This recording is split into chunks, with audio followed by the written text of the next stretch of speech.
দর্শক, ইরানের সর্বশেষ আপডেটগুলো সর্বোচ্চ আমি চেষ্টা করবো একদম অল্প সময় দেওয়ার জন্য। সেটা হলো ইরানের সর্বোচ্চ নেতা আয়াতুল্লাহ আলী খামেনি শাহাদাতের পর আইআরজিসি শপথ নিয়েছে তারা ইতিহাসের সবচেয়ে বড় আক্রমণ করতে যাচ্ছে মার্কিন টার্গেটে। তারা যে কথাটি বলেছে সেটি বাস্তবায়নের ইতিমধ্যে কাজ শুরু হয়ে গেছে। বলা হচ্ছে মার্কিন 27টি টার্গেট, মার্কিন যুক্তরাষ্ট্রের যে ঘাঁটি রয়েছে পুরো পৃথিবী জুড়ে 27টি টার্গেটে ইতিমধ্যে তারা সফল অ্যাটাক করেছে ইরানের বিপ্লবী গার্ডস আইআরজিসি। পাশাপাশি বলা হয়েছে যে অঞ্চলগুলো আরবের যে অঞ্চলগুলোতে মার্কিন ঘাঁটি রয়েছে প্রত্যেকটি তাদের লক্ষ্যবস্তু। সর্বশেষ খবরে বলা হয়েছে মার্কিন যুক্তরাষ্ট্রের সবচেয়ে বড় যে মধ্যপ্রাচ্যে তাদের যে সামরিক বেজ আল উদাইদ, সেখানে আমি লাস্ট যে ফুটেজ দেখছি এখনো সেখানে আগুন জ্বলতে দেখা গেছে। পুরো আকাশ কালো হয়ে আসছে, কালো ধোঁয়াতে। তার বড়সড় আক্রমণ করা হয়েছে মার্কিন ঘাঁটি যেটা কাতারে রয়েছে আল উদাইদ, সেই ঘাঁটিতে। এবং একটি নয়, একটার পর একটা সিরিজ মিসাইল মারছে আরব রাষ্ট্রগুলো, অর্থাৎ বেঈমান বিশ্বাসঘাতক রাষ্ট্রগুলোর উপর ইরানের বড় রকম অ্যাটাক শুরু হয়ে গেছে। বাহরাইনে দেখা গেছে আরো বড় আক্রমণ। বাহরাইনের ভিতরেও আমরা গতকালকে যে খবর দিয়েছি তারপর আবারও নতুন করে অ্যাটাক হয়েছে এবং সেই অ্যাটাকে বাহরাইনে প্রায় অনেকগুলো ভবন ধসে পড়েছে এমন তথ্য পাওয়া গেছে। শুধু তাই নয়, মার্কিন গুরুত্বপূর্ণ যে সিস্টেমগুলো অকেজো করে ফেলেছে ইরান আক্রমণের মাধ্যমে। এবং ইন্টারেস্টিং খবর হলো পৃথিবীর সবচেয়ে বিলাসপূর্ণ বড় পাঞ্জাবির এবং সবচেয়ে বড় ভণ্ড রাষ্ট্র কোনটা জানেন তো? বড় পাঞ্জাবি মনে হয় যে পৃথিবীর সমস্ত নবী ওলামা মাশায়েখ সব এক দেশেই থাকে, তার নাম হলো আরব আমিরাত। কিন্তু সবচেয়ে বড় ভণ্ড রাষ্ট্র আরব আমিরাতের একদম ইসরায়েলি মালিকানাধীন বড় বড় ব্যবসায়ীদের যে ভবনগুলো সিরিজ টার্গেট করতেছে ইরান। সেখানে আপনারা হয়তো কিছু ফুটেজ ইতিমধ্যে সোশ্যাল মিডিয়া দেখেছেন। অর্থাৎ ইসরায়েলে যে মার্কিন এবং ইসরায়েলি বড় বড় ব্যবসায়ীরা আছেন এবং সেই তাদের যে বড় বড় হোটেল বা তাদের যে রিসোর্ট, তাদের যে ব্যবসা প্রতিষ্ঠান, এগুলোকে ইরানে বসে আরব আমিরাতে, দুবাই এবং আরব আমিরাতে আবুধাবিতে আর কি অ্যাটাক করে সিরিজ হামলা করা হচ্ছে। বড় বড় ভবন দেখছি আমরা অ্যাটাক করে একদম মাটির সাথে মিশিয়ে দিচ্ছে ইরান। সিরিজ অ্যাটাক চলছে এখন। 27টি টার্গেটে হিট করেছে ইতিমধ্যে। আইআরজিসির পক্ষ থেকে বলা হয়েছে তারা তাদের সর্বোচ্চ নেতার হত্যার প্রতিশোধে মার্কিন ইতিহাসে সবচেয়ে বড় মার্কিন ঘাঁটিতে আক্রমণ করতে যাচ্ছে। আক্রমণ শুরু হয়েছে, কিন্তু মূল ফেজ বা মূল আমরা যদি বলি যে কম্পনটা কখন শুরু হবে, আক্রমণ কিন্তু সিরিজ চলতেছে। এবং ইরান দখলদার দেশটিকে টার্গেট করেও সিরিজ মিসাইল মারতেছে এবং যে ফুটেজগুলো আসতেছে তাদের বিভিন্ন গুরুত্বপূর্ণ ভবন ধসে পড়েছে দখলদার দেশটি, তাদের বিভিন্ন জায়গায় আগুন জ্বলতে দেখা গেছে। কিন্তু কোনো পক্ষ এখন পর্যন্ত হতাহতের সঠিক তথ্যটি প্রচার করেনি। তো ইরানের মধ্যে ইরান তাদের নিজেদের হতাহতের শিকারটা করেছে যে কি পরিমাণ তাদের প্রাণ গেছে। তো সবচেয়ে বেশি নিহতের সংখ্যাটি হয়েছে এক জায়গাতে, একটি স্কুলে, একটি মেয়েদের স্কুলে একযোগে এই অ্যাটাকে শতাধিক মানুষ প্রাণ হারিয়েছে।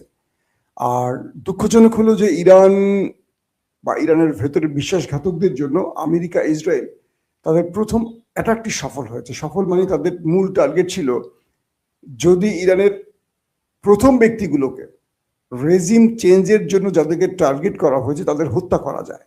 কিন্তু আমার একটা প্রশ্ন তৈরি হয়েছে এখানে, ইরানের সর্বোচ্চ ধর্মীয় নেতা আয়াতুল্লাহ খামেনি, আইআরজিসি প্রধান, সেনা প্রধান, প্রতিরক্ষা মন্ত্রী, গোয়েন্দা প্রধান, এরা সব এই মুহূর্তে কেন মিটিং করতে গেছেন যখন জানেন তারা যে বিশ্বাসঘাতক পশ্চিমা বাহিনী ওয়েট করছে? কারণ এর আগেও আপনারা দেখেছেন যে আমেরিকা আলোচনার নাম করে অ্যাটাক করেছে। আমেরিকা প্রত্যেকবারই প্রতারণা করে। আপনারা যারা তুর্কি সিরিয়াল এরদোয়ান কি বলে, এরদোয়ান তো দুঃখিত, সেটা হলো আর্তুগুল, ওসমান, সেলজুক বা আব্দুল হামিদ, এই যে সিরিজগুলো দেখছেন এগুলো সত্য ইতিহাস নিয়ে তৈরি। দেখবেন ওরা একটা প্রতারক বিশ্বাসঘাতক জাতি, সবসময় এটা করে। এর আগে যে অ্যাটাকটা হলো ইরান ইসরায়েলের 12 দিনের যুদ্ধ, সেখানেও দেখবেন যে মার্কিন যুক্তরাষ্ট্রের সাথে আলোচনা চলছিল, আলোচনার মধ্যেই ধুম করে তারা আক্রমণ করছে। অথচ বাংলাদেশ না, পৃথিবীতে ইন্টারন্যাশনাল আইন অনুযায়ী কোনো বিষয়ে আলোচনা চলাকালীন কোনো দেশ আক্রমণ করতে পারে না, কোনোভাবেই পারে না। এটা সম্পূর্ণ অবৈধ আক্রমণ করেছে।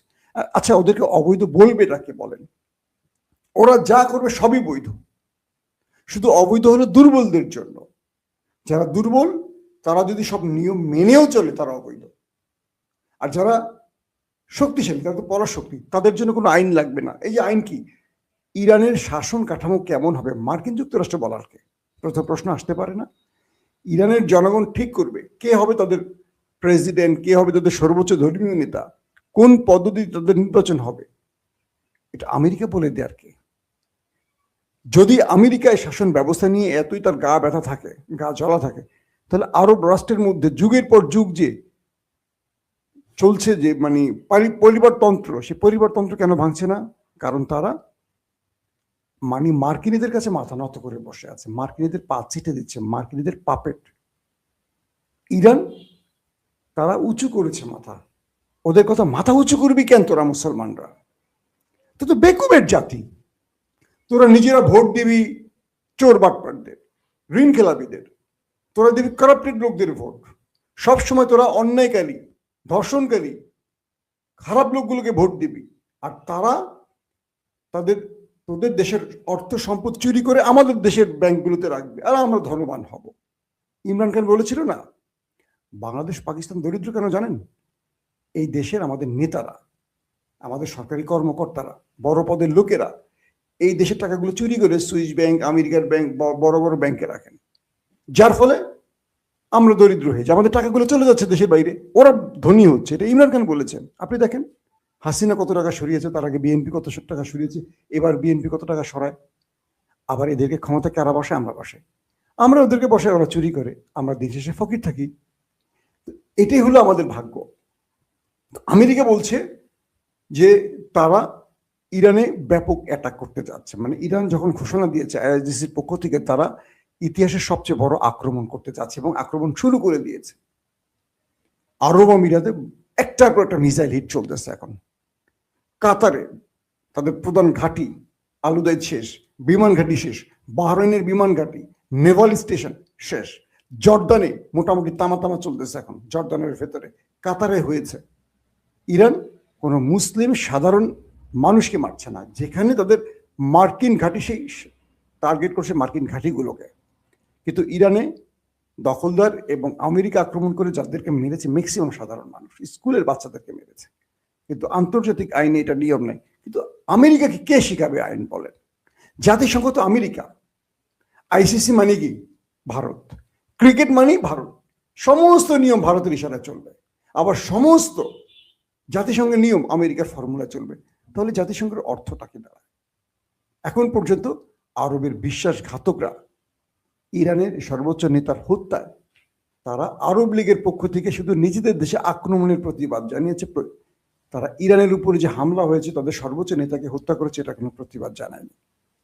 মুসলিম ইতিহাসে যারা বেঁচে থাকতে চান তারা মরে যান। আলী খামেনির একটি স্টেটমেন্ট আমার মনে আছে, তিনি বলেছিলেন যে আমি তো মৃত্যু বরণ করতেই এসেছি, তার মধ্যে আমি 86 বছর বেঁচে গেছি। আমি তো মৃত্যু আলিঙ্গন করতেই এসেছি, তার কিন্তু একটা হাত আপনারা জানেন পঙ্গু ছিল।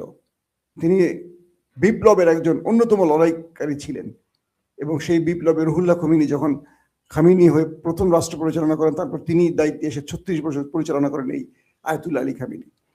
তিনি বলছেন যে আমার পুরো জীবনটাই তো আল্লাহ আমাকে দিয়েছে, কোনো মানুষ 86 বছর বাঁচে, আমার তো বাকি জিন্দগিতে মানে আমার আর কোনো স্বপ্ন নেই। এখন ইরানকে নিয়ে আমার একটাই স্বপ্ন, আগামীর যুবকরা কোথায় ইরানকে নিয়ে যাবে। আমি শুধু চেয়ারে বসে দেখি, ওরা মনে করে আমাকে হত্যা করলে সব শেষ। না, আমাকে হত্যা করলে কিচ্ছু হবে না। হাজারো মানুষ ইরানকে পাহারায় দাঁড়িয়ে গেছে। তিনি বলছেন যে আমি শাহাদাতের মৃত্যু আমার সবচেয়ে পছন্দ। দেখেন সেটি আল্লাহ তার দিয়েছে, ভাগ্যটা কি। মানে একটা মানুষ রোগে শোকে মারা যায়নি, তার সারা জীবনের কামনা ছিল শাহাদাতের মৃত্যু, তিনি সেটাই পেয়েছেন। 86-87 বছর বয়সে তিনি দখলদারদের অ্যাটাকে মারা গেছেন এবং রমজান মাসে মারা গেছেন। একটা মানুষের কর্ম, একটা মানুষের শ্রেষ্ঠত্ব, একটা মানুষের অনেক কিছু আল্লাহ পরিপার্শ্বিকভাবে দেখিয়ে দেন। এখন বলবেন, কেউ বলবেন তারা শিয়া, তারা এই, তারা ওই। আমি মুসলমানদের মধ্যে বিভেদগুলোকে পছন্দ করি না।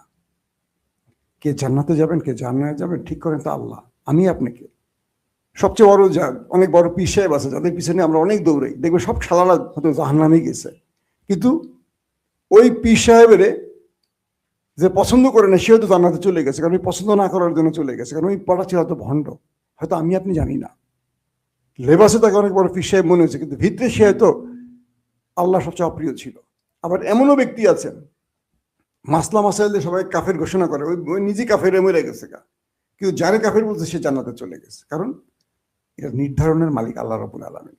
একজন ব্যক্তি রমজানে মারা গেলেন, একজন ব্যক্তি সারা জীবনের কামনা ছিল শাহাদাতই হলো, এবং তার প্রিয় লোকদের সাথে একসাথেই হলো। এখন আপনারা হয়তো মনে করছেন অনেকে, ভাই এটা খুব দুঃখজনক ঘটনা, এটা ইরান তো হেরে গেল। ভাই একটা সহজ প্রশ্ন বলি, সান্ত্বনা দেওয়ার জন্য না, একদম চিন্তা করেন কি হবে তার ভাগ্যে, এটা কি আল্লাহ জানেন না? ইরানের ভাগ্যে কি আছে এটা কি আল্লাহ জানেন না? খামেনির শাহাদাত এটা তো আল্লাহ দান করেছেন। ইরানের আগামী দিন কি হবে এটা আল্লাহ তো জানেন, পরিকল্পনা তো আল্লাহর হাতে। মার্কিন বোমারু বিমান, মার্কিন ড্রোন কিংবা ইসরায়েলি ড্রোন কারো জীবন নিতে পারে, আপনার বিশ্বাস হয়? যদি নিতে পারতো খামেনি এতদিন বেঁচে ছিল কি করে? আবার যদি নিতেই পারতো তাহলে এরকম পৃথিবীর বড় বড় অনেক মানুষের জীবন থাকতো না। আল্লাহ তাদেরকে সম্মানিত করেন যারা শাহাদাতের মৃত্যু চান। কেন চান? তার পরবর্তী প্রজন্ম আরো বড় শাহাদাতের তামান্না নিয়ে আসেন।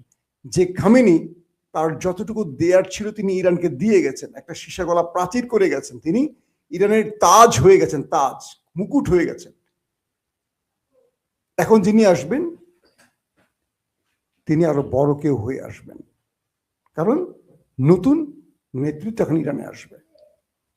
এই শাসন ব্যবস্থা কেউ চাইলেই ধ্বংস করতে পারবে না।